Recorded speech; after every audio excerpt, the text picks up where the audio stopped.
AITA for spoiling my daughter. I am 47, divorced my ex-wife F45 8 years ago. We've shared custody of our daughter Olivia F17 since the breakup when Olivia was 9. My ex is Olivia from Monday to Thursday, and I have her on Fridays and the weekends. It's been arranged this way as I work a corporate job that would make it difficult to devote the amount of time I would want to Olivia during the week. While my ex got remarried about 3 years after we split, I never did. I dated here and there, but with a combination of work commitments and simply not finding the right person, I have stayed mostly single.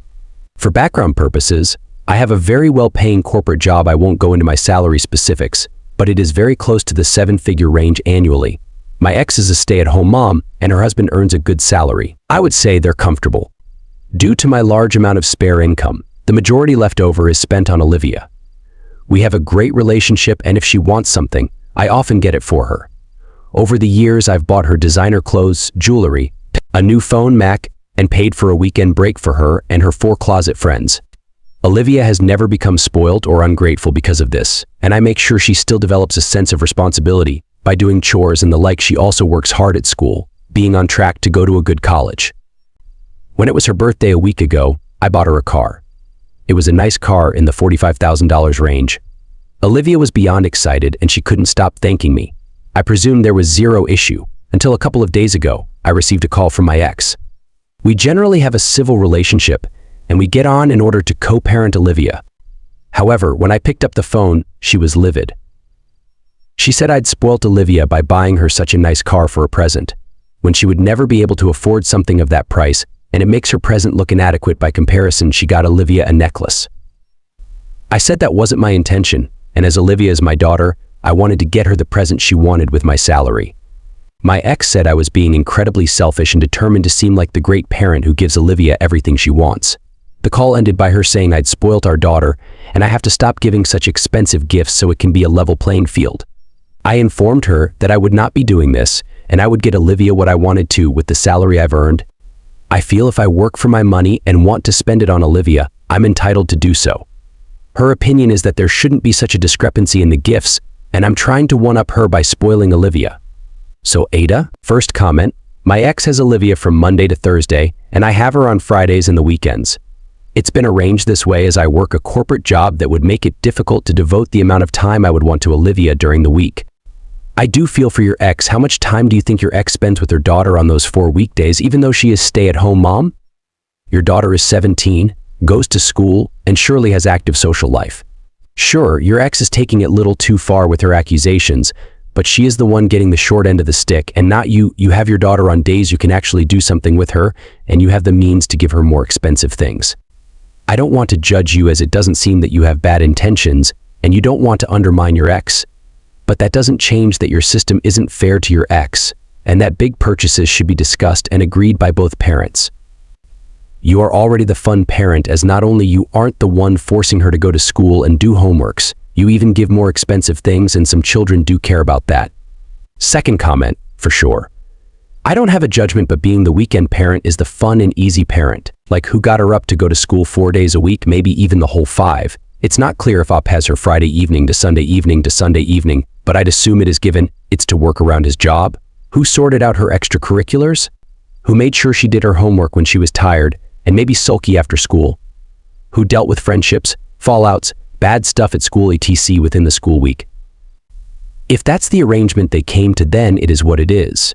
It's not necessarily Op's fault it is that way. But weekend parents 100% get an easier job.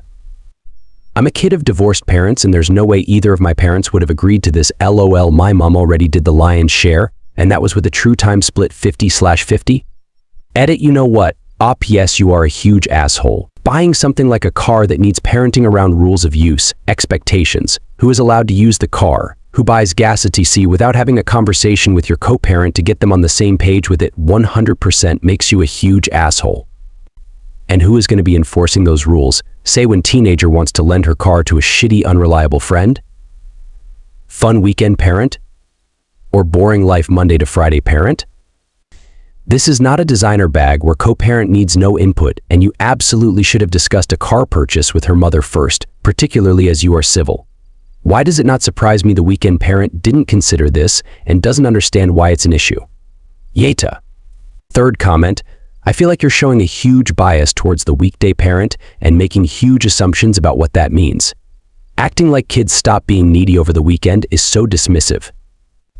If the kid was having so much trouble at school, they'd still bring it home over the weekend and experience heightened anxiety on Sunday night.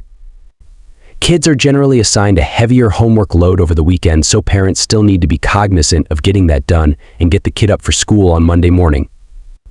There's also no guarantee the weekday parent would be spending more time organizing the kid's extracurriculars than a weekend parent who often needs to take the kid to games on Sat-Sun, practice between lessons, etc. It's also way easier for a parent who has Sat Sunday off every week to date and have a personal life outside parenting. Op effectively paused his personal life in order to be there for his daughter over the weekends. Not to mention, he has to entertain a kid all weekend while the weekday parent is at work all day and then going through the motions of the evening routine otherwise. If you ask me, a weekday parent sounds like the less hands-on gig. Fourth comment, soft AITA. You and your ex are co-parenting, which means that you make decisions about how your daughter is raised, together. This includes what types of gifts you both think are appropriate and also how much allowance she gets, etc. It is okay that you chip in with a larger amount, but large gifts such as a car should be discussed with her mother first.